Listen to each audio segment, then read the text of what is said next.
नमस्कार प्रिय विद्यार्थी आणि जागरूक पालक, मी प्राध्यापक मिलिंद गायकवाड, यश अकॅडमी कराड या यूट्यूब चॅनलमध्ये आपलं मनपूर्वक स्वागत। आज थोडासा गंभीर विषय आहे। गंभीर विषय या दृष्टिकोनातून आहे की अनेक पालक आणि विद्यार्थी त्रस्त झालेले आहेत। त्रस्त होण्याच्या पाठीमागचं कारण काय? तर पहिला राऊंड झाला, दुसरा झाला, तिसरा झाला, आता चौथा राऊंड झाला तरी या विद्यार्थ्यांना कोणतेही उच्च माध्यमिक विद्यालय मिळालेलं नाही।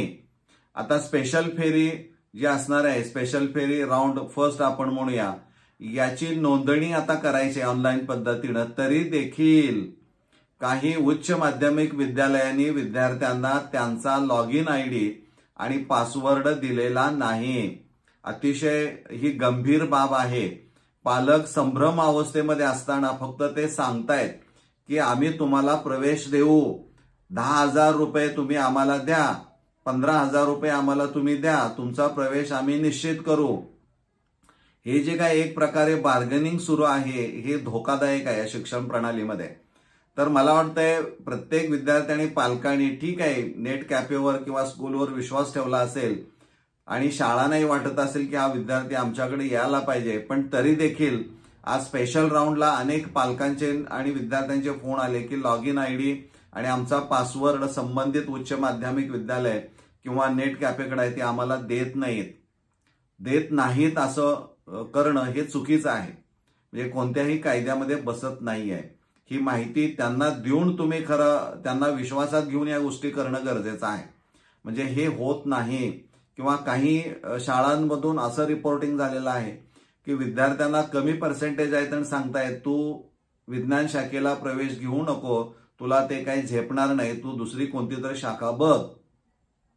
मला वाटतंय शासनानं 35%ची अट जर ठेवली असेल तर कोणत्याही शिक्षकाला किंवा अन्य कोणत्याही बाबींना याबद्दल विद्यार्थ्यांना सांगणं चुकीचं आहे।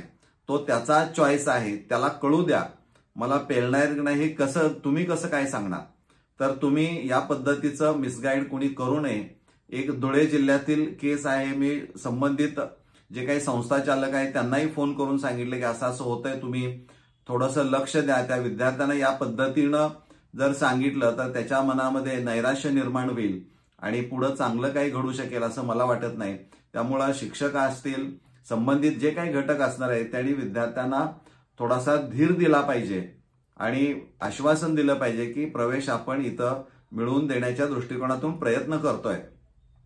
अगदीच त्याला जर सांगितलं तुझी लायकी नाही, तू सायन्सला अर्ज करू नकोस, तू इथून जा, अशा पद्धतीनं विद्यार्थ्यांना वागणूक दिलेली आहे। आणि विद्यार्थ्यांनी तसं तुम्ही कमेंट बॉक्समध्ये देखील बघू शकता, त्यांची नाव आहेत, नंबर सुद्धा त्यांनी दिलेले आहेत, याचा अर्थ ते क्लिअर आहे। तर मला वाटतंय त्या संबंधित शाळांनी तुमच्याकडे जरी पासवर्ड असला, मला माहित आहे अडचणी आहेत, विद्यार्थी येणं गरजेचं आहे, अजून विद्यार्थी भरपूर आपल्याला लागणारे आहेत, पण त्यांना किमान विश्वासात घ्या, त्यांना सांगा की या पद्धतीचं आहे, त्यांना प्रिंट तरी द्या, ते पण देत नाही तुम्ही। म्हणजे कुठंतरी अविश्वास दाखवल्यासारखं होतं आणि यातून जर एखादी कार्यवाही झाली, तुमच्यावर कारवाई केली, समजा कोणी तक्रार केली, तर ती मात्र गंभीर बाब होऊ शकते। तर माझं असं म्हणणं आहे की आपण विश्वासात घ्या, लॉग इन आयडी ठेवा तुमच्याकडे, पण त्यांना पण द्या आणि पासवर्डही त्यांना द्या, तर ते थोडंसं त्यांनाही विश्वास वाटेल। तर मला वाटतं या पद्धतीनं जी काही विद्यार्थ्यांची पळवापळी सुरू झालेली आहे असं वाटत आहे। काही ठिकाणी प्रवेश घेतलेले आहेत विद्यार्थ्यांना, परंतु पालकांच्या माध्यमातून प्रेशर वापरून तो प्रवेश रद्द करून पुन्हा आमच्याकडे या, आम्ही तुम्हाला देऊ, अशी आश्वासनं काही विद्यार्थी फोनवरून, पालक फोनवरून सांगत आहेत, कमेंटमधून सांगत आहेत। तर ही शिक्षण क्षेत्रामधली ही गंभीर बाब आहे असं म्हणायला काही हरकत नाही। राईट टू एज्युकेशन, शिक्षणाचा हक्क जो आहे, त्याला जिथं शिकायचं आहे त्याला तिथं शिकू द्या, कुठं शिकतोय तो ठरवू द्या। जर या पद्धतीनं जर घडत असेल तर विद्यार्थ्यांची पळवापळवी करणं ही अतिशय गंभीर बाब आहे। मला वाटतंय आज विद्यार्थ्यांना खऱ्या अर्थानं मार्गदर्शन करण्याची गरज आहे। पालक असतील, विद्यार्थी असतील, भांबावलेली अवस्था आहे। आज 12 लाख रिक्त जागा आहेत आणि या विद्यार्थ्यांना किती दिवसामध्ये प्रवेश देणार, कसं देणार, याचा कोणताही आराखडा या माध्यमिक, उच्च माध्यमिक जे काही विभाग, शालेय शिक्षण विभागाचा आहे त्यांच्या अंतर्गत ही प्रक्रिया चालू आहे, त्यांच्याकडे दिसत नाही किंवा पब्लिकला तसं आश्वासन देतानाही दिसत नाही।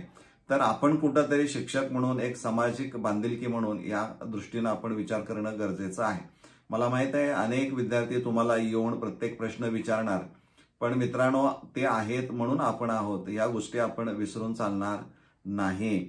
तर आपण सहकार्याच्या भावनेतून त्यांना मदत करावी अशी माझी अपेक्षा आहे. धन्यवाद.